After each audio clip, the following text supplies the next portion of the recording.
దేవిచారాలు నృత్యాలు సంగీతాలు ధనకనకాలు పురుషార్థాలు మండపానికి మహానిధులు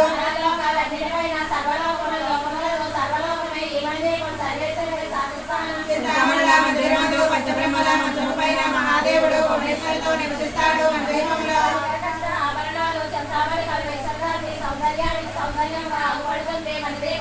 దేవతలు నిత్యం కొలిసి మనసర్పించి అర్చించడంతో అపార ధర్మం సంపాదించి మండపేశ్వరి దీవిస్తుంది.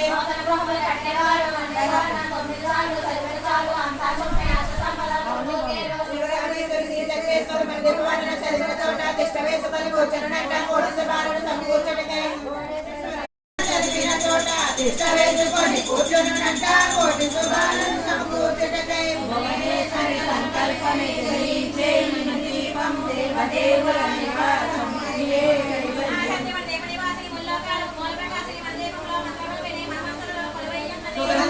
ఎన్నో వేలు అనంత సుందర సువర్ణ పోలు అచంచల ముఖ మనోసుకాలు మండపానికి మహా